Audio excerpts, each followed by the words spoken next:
Is this thing working? Are we live? I think we're live. What's happening, everybody? Hope everybody's having a fantastic, whatever day you're watching this. Running just a shade late, getting on for Two Wheel Tuesdays. Been working on the 2025 GSXR 1000. She got her first oil change today, that's pretty cool. It's a bit of a milestone. I am overly just like critical condition OCD when it comes to oil changes with motorcycles, though. So, really with anything now that I'm thinking about it, but primarily with bikes. Motorcycles run at an average of about double the RPM of most cars that are on the road. And because of that, well, they have a tendency to beat up oil pretty good. Now, I may be a little bit overdoing it, but the first oil change happened at 255 miles on this bike. Typically around 250 miles, I'll do the first oil change. And then that second oil change is going to kick in somewhere around the normal 600-mile mark.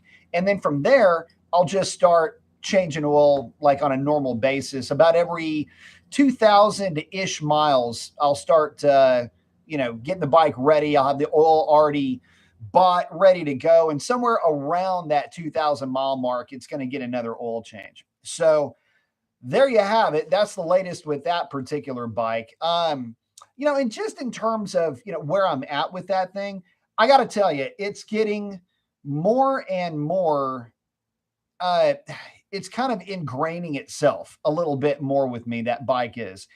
The more I've owned it, the more I've had a chance to ride it. It's a lot of fun. And that's the thing. I think a lot of folks, when it comes to leader class bikes, it's real easy to get spooked by them because they are the boogeyman, right? Of the motorcycle class of bikes, they are more or less the top of the food chain, whether you've got them set up for hitting twisties or you've got them set up for drag racing, roll racing, whatever the case is. It's typically going to be a leader class bike that you're going to be, well, it's going to be the most aggressive in terms of outright power production, usually. So in saying all of that, where are we at with this bike? Well, again, at 255 miles, it's a little bit tough to say that, I'm able to actually get the thing out and run it the way that I would like to. I am still going to be taking it easy, although the last time I did sneak that thing out, it did exceptionally well. DM is in. What is up, my man? Got the flex. The bald guy with the shades. I like it. But no, the bike really is growing on me, even more so than I thought it would. And I got to tell you, it's really good. It's a really good feeling to get back onto a sport bike. And this is one of the things I was going to talk a little bit about on the chat tonight was, it's kind of like getting back to my roots in a way. If you want to look at it like that, my background had always been with sport bikes. I've never owned a cruiser until my Thunderbird, except for, riding a Harley every once in a while. It never really landed for me, the whole cruiser scene. In fact, I never really felt comfortable with them. But I feel great on the T-Bird. I've never really owned any upright bikes, something that's more of a standard riding position. Didn't own anything like that until my Bonneville. And I am absolutely in love with the Bonneville. So again, it's kind of a cool experience, though, getting back into a bike that is familiar. And the GSXR 1000 is in that, it walks in lockstep with the bikes that I used to ride in the past. RC51, GSXR 750, CBR 1000, bikes like that, CBR 600. These are bikes that I always felt the most comfortable on. DM saying he just got through watching the oil change video. Nice. Yeah. Oh, so I did want to talk about that video too in the live, because that video it's more than just an oil change video. That is how it goes sometimes filming. So there's actually a whole first half of that video that got lost. There was me removing the push pins. It was filleting everything out of the way, getting to the oil filter and all of that. And as I was filming that video, I was filming it on the phone because it's a lot easier. I can see what I'm filming and all that. So I'm filming on my phone and I dropped it, which normally I would just have left that in the final cut. It's just like, hey, yeah, you dropped it. Haha, funny. The problem is that I killed the video when I did that. And so it was like, and that was, I mean, it was 10 minutes worth of film time, not just 10 minutes worth of, so that is to say 10 minutes of film, not 10 minutes of film time. I should say it a little bit better. Some brain, not smart talk work. Good. So, so the video that you see could have easily been practically twice as long as it was, just because I jacked up the video coming into it. Although what I did want to do, and it actually ended up working out better, that it kind of failed upwards in a way, because I was able to show putting the bodywork back onto the bike, which made it a lot easier than trying to show me removing it. If you see how the bodywork went back onto the bike, then it would, in my opinion, and the way I did it, it was actually a lot easier to see how to take it off. Even though it's at the back half of the video, it ended up making more sense to me to do it the way that I ended up doing it, because that was kind of the only way I could do it. So there's that. Hard Rock is in saying happy pre-Thanksgiving. Happy pre-Thanksgiving to you, my friend. So yeah, that's how that particular video went, though. I had and it was going really well too. It was practically seamless, and right up to the point where I dropped my phone. These things will happen, I suppose. But a little bit of a shot behind the scenes with that. I am thinking about doing some ride along videos. I'm going to see if I can't pick up an Insta360 and a cardio Cardo helmet audio. See if I can start doing that. I'm not a huge fan of ride-alongs, but I've had a few requests for them. And if it's something that you guys would prefer, let me know. The only thing that I have an issue with ride-alongs is a lot of times you get a lot of criticism if you're not just making bonsai blast passes with the bike. And there's enough of that on the internet, for one. Two, I don't necessarily, I talk about it enough. I don't necessarily want to promote activities that if somebody watched them, they try to emulate and get themselves hurt. A lot of the videos that you see a lot of the times are just guys that are just, blasting and doing straight line runs. Every bike that you would see, every ride-along video would look either really fast or really slow, depending on whatever scenery is around you. Bunch of trees, it looks fast. A bunch of nothing around you, though, and it looks like you're not even moving. But what I might do is I might do something like that for some upcoming features. I'm going to be working closely with Stubbs Cycles here in Houston, and try to bring you guys some content on some of the inventory that's over there. The first bike, and I'm trying to get a date set up, trying to get us through the holidays, but one of the first bikes that I want to try to get a video on is a bike that it turns out I really like these kind of bikes, and I don't really, maybe I shouldn't so much, but they're just so wholesome in a way. It's the GSX 8R. So if you're not familiar with this bike, it's a parallel twin sport bike. You could call it a beginner bike the same way that you would call the Tuono 660 a beginner, the Daytona 660, CBR 650. You could call it a beginner in those terms, I suppose. But it's a little bit different as it comes to the party with a parallel twin. And I really liked it when I rode it on the demo ride. So I'm going to do a ride, but I'm going to do a post-ride video with that particular bike. But there is one that I would like to do maybe a riding impressions over, and that's the GSXR 750. The reason why I kind of want to do a ride along with the GSXR 750 is to bring you real time thoughts on what is the real difference between a GSXR 750 and a GSXR 1000. I think that there is a lot of misconception that the GSXR 750 is somehow, I don't want to use the word slower because technically that would maybe be the right word, but in real life, real world scenarios, are you giving anything up by rocking the GSXR 7? I don't think that you would be. That was my weapon of choice for about, what was it, 3.5 years.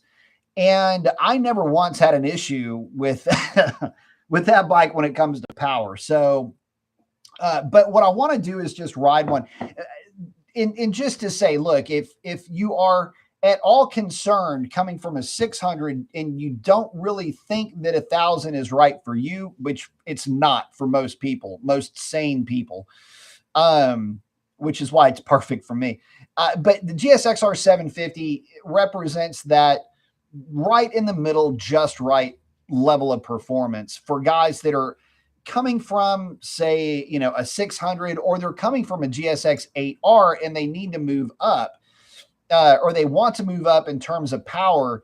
You know, should you feel like you are unarmed, so to speak, if you're rocking a GSXR 750? And the short answer to that is going to be no. But I would like to maybe bring a little bit of that to the video and the camera setup and the audio and all of that. I need to get that sorted out too. So we'll go with that, but I'm going to be bringing that to you guys at some point. But the bikes that I'll do right off the bat, the ones that I'm the most interested in, GSX 8R, and then one of the Hondas, one of the automatic transmission Hondas. That's one that I do also want to bring to you guys as well. I kind of want to do ride-alongs with that one too, though, because it's probably going to be pretty funny, me freaking out about that whole, you know, why can't I use the clutch on this thing? I want to bring some slow speed ride along. It'll just be me going, how do I turn this thing? Where's my clutch and all that? If you were to try to use one of these bikes as a true beginner, like not messing with the clutch, how does that work as well? So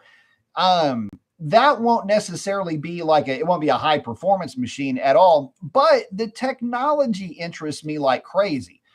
Matter of fact, when I was a kid, I never understood why some motorcycles were like cars. Some cars are automatic, some are manual. Why weren't there automatic transmission motorcycles?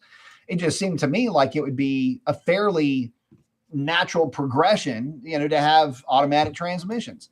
But it turns out it's a lot more complicated than that. And in this case, there's some really cool new technology that's hitting the streets that, man, you might not even be aware of, but there are automatic motorcycles. And I don't mean just automatic clutch. I mean, you literally, some of them don't even have a clutch, but you literally get on them and you just ride it. You can shift gears manually, or, you know, drive it like you drive your normal car, and it just shifts for you like that. So pretty cool stuff. Looking to sample that as well. And if there's something cool that pops up in the used inventory, I will for sure, you know, try to grab the keys to it and get it out on the road. Yeah.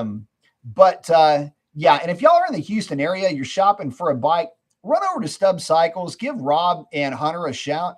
Cool bunch of folks. I was able to hang out with them today. It's a family-owned business. I think it's the oldest motorcycle dealership, or Suzuki. It's one of the oldest in Houston. I know that, of any kind.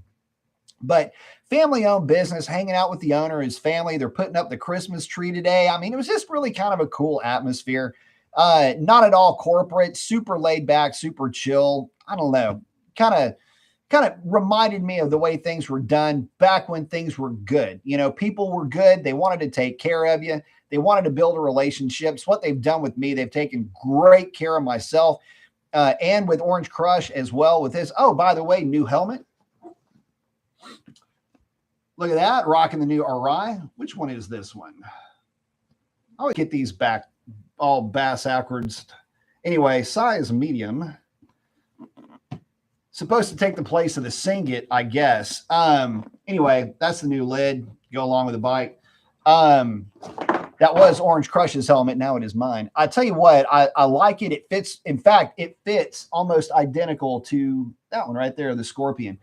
As the Scorpion's a large, this one's a medium. But the Shoei, problem with the Shoei is that in medium, and I'm going to do a compare and contrast. I'm just kind of giving you guys some behind the scenes on this.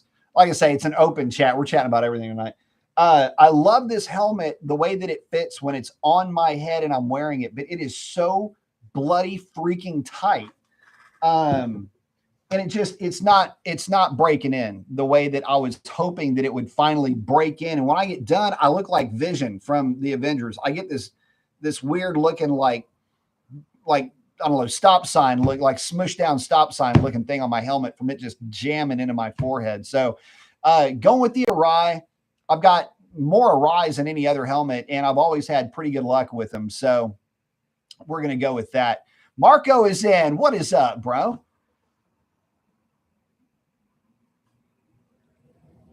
Hang on. Looks like we are. Hey, guys that are on the show, how are we doing with the connectivity tonight? Is this any good? We've been running into issues down here with internet connections and all of that. So if y'all can tell me if I'm coming in loud and clear or if is it busted up, or let me know how it goes. DM said if you do a ride along, put some blue tape over the Speedo. Yeah.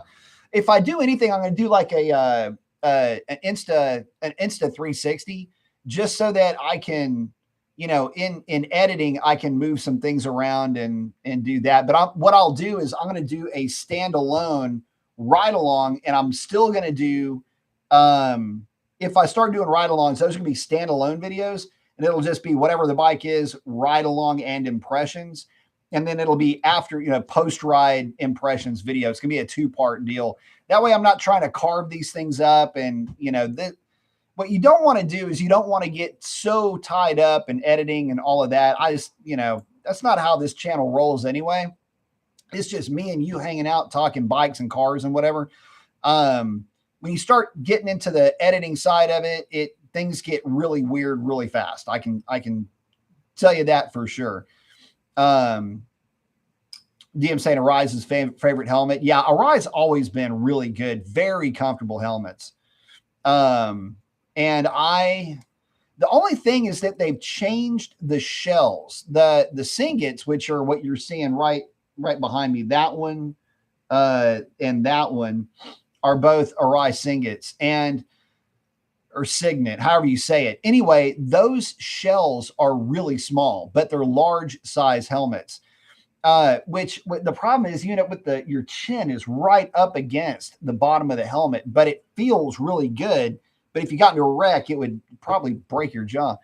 Hard Rock's liking the bell. That one is obviously a bell. And then my other bell is in the cabinet over here. That's the one that I ride. That's the one that I use when I'm riding the cruisers, or at least the Triumph for sure. I like that helmet a lot. A little bit noisy. Definitely need to make sure you're wearing your plugs when you're riding with that helmet on. But anyway, that's the whole why behind the Arai. Plus, it basically matches the bike. It looks good with the bike. But I will tell you that the Scorpion, which is this one right here, there's a 520 or whatever that I'll probably end up getting too that I really like. But the Scorpions fit a lot like the Arais do. So there is that. And Hard Rock saying loud and clear. Very cool. So that's where we're at so far with lids. The Shoei, I like the helmet, but in medium, which is what I have to wear, it's tight. And the large version of it is just way too loose. DM saying the bell makes a good helmet, but they don't fit his head. That happened with me in fact, I did a helmet review. Oh, when was it? Oh, it's been a couple of years ago. And the helmet fit great, but it was super loud. And on the right-hand side, I don't know what was wrong with this helmet, but it buffeted. It was just beat the hell out of your eardrum. So I don't know what was up with that, but that one ended up having to get returned. The one that broke my heart to return was the Shoei RF 1400 or a Gami helmet. That helmet is a good looking helmet. The problem is that in large, that helmet moved around on my head. I'm not kidding. And I'm all of these helmets back here are larges. And so I just figured, okay, I'll wear a large. And it's just not the shells have changed. That none of that stuff's the same anymore. So there's that. Matter of fact, I'll show you the difference since this is not a Singit though, and I can't. This is a Quantum. Is this one a Quantum X? Always get this screwed up. Anyway, not to mention I never really pay attention. If it fits and it feels good, then I'm cool with it. And this doesn't have it on the back. Anyway, it's that helmet, but the shell for the Singit. This is in fact a medium, but it's a medium large shell. That's usually how these work. And it's just kind of funny that the way that the shells work nowadays are just so much bigger. But let me show you what I'm talking about. This is a large old school Singit, and this is my dad's old helmet. As you can see, or you can't see, tag's not there anymore. Anyway, the shells are significantly different, so a little bit different look. Get these to kind of sort out a little bit, but you can see if you get the chins in the same spot, how much different the shell size really is, how much more it tucks in. It might be as far back on this side. I don't know. You kind of get the idea, though. They're definitely a different shape. So these were supposed to be more for oval style heads anyway. They always fit well. And this one fits great too. And the other issue with the Shoei is to get it on my head. I mean, it feels like I'm breaking the cheek pads to get it on. And again, I figured this thing would have broken in by now. So because it kind of hadn't, it was time to go with a new helmet.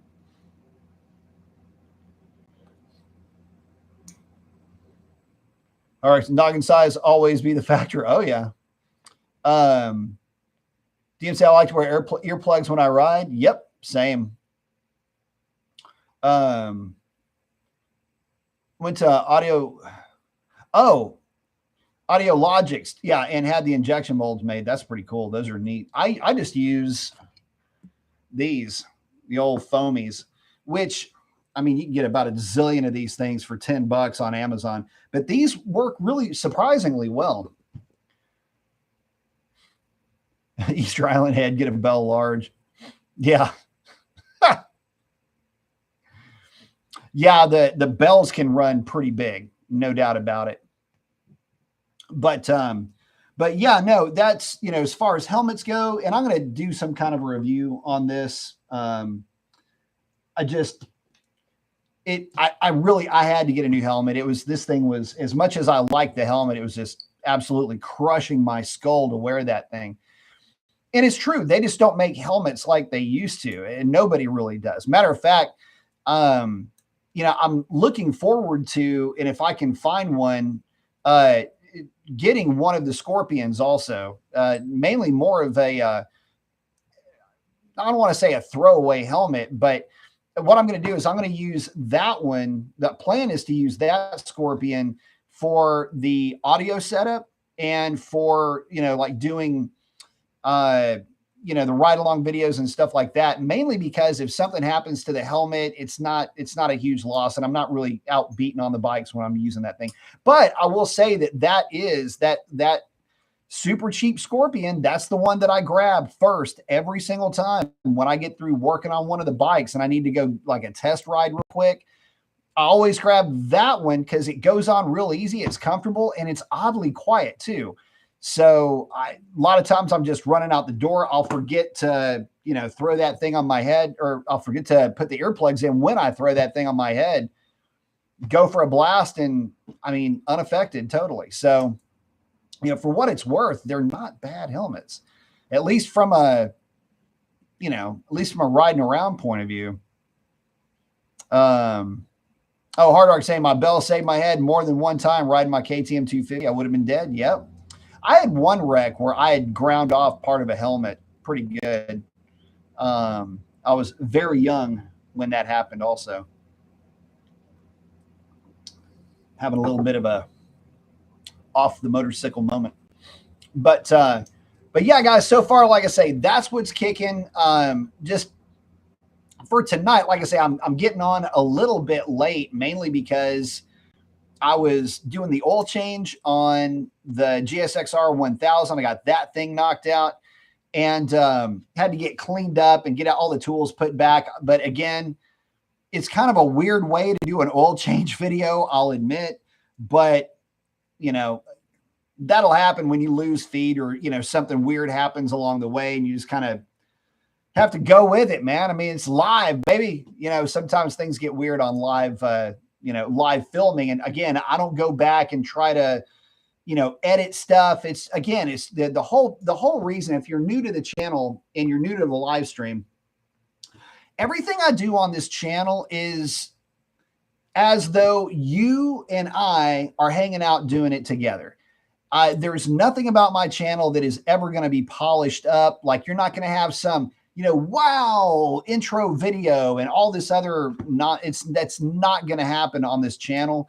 That's not what I wanted for it. I want it to be just me and you hanging out either in the garage. If I was doing the racing back in the day, it was me and you riding in the car.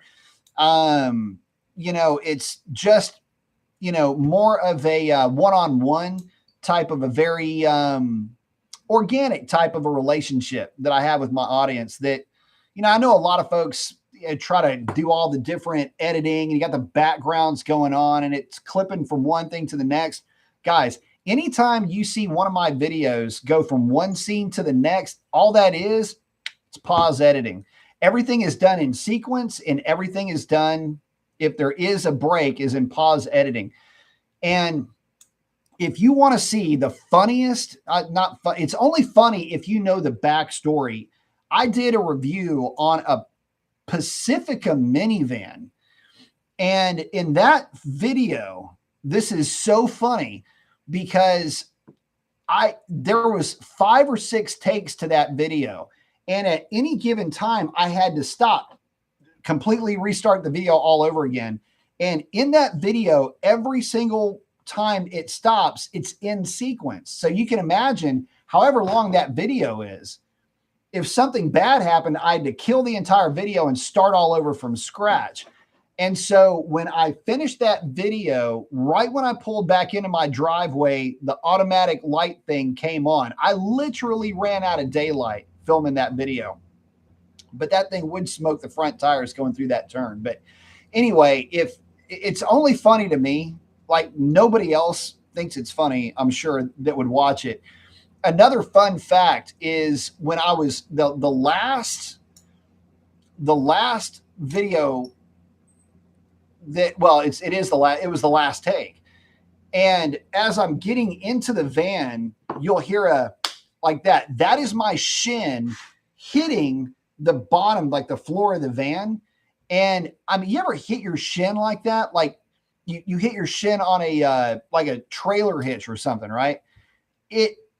I couldn't react to it. I just had to keep going and pretend like it wasn't in pain, like pretend like it didn't hurt, and then try to get through it because I knew there was no way in the world I was going to get to the end of that. Anyway, the whole reason why I'm bringing it up is that's how I do the filming.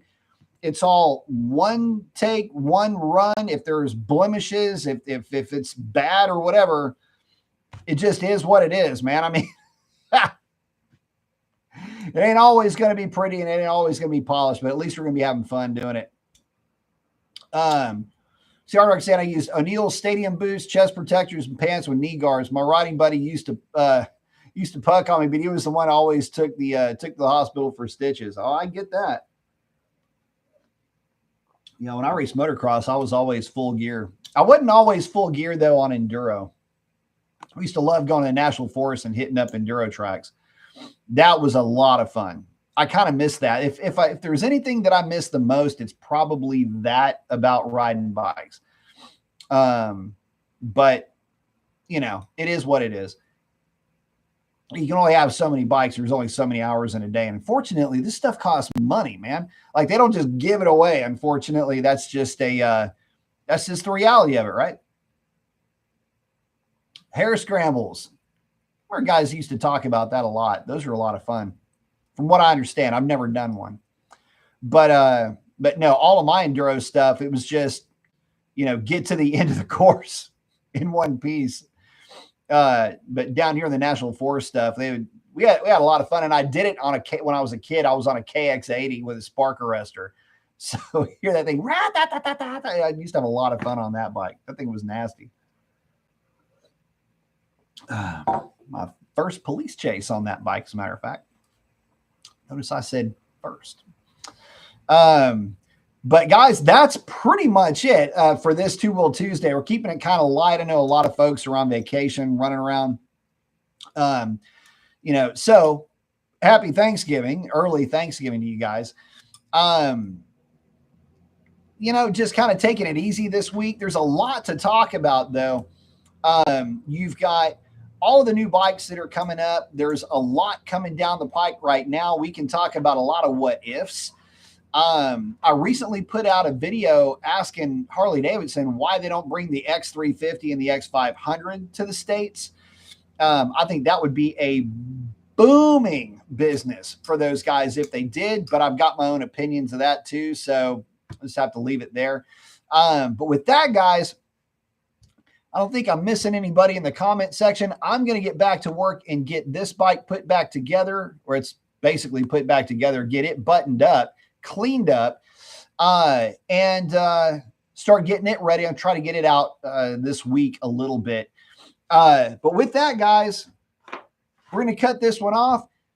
Appreciate you stopping by. If it's your first time hanging out with us in the chat, consider subscribing. If you're seeing this after it was live, I'll typically do Two Wheel Tuesday starting around 8:30-ish Central Standard Time. And we're talking everything bikes. It could be anything. It doesn't matter. If you like Groms or you like Gold Wings, I'm cool with everything. So as always, let's chat about it, guys. If you know somebody that's having a rough time, man, give them some grace. Be cool with them.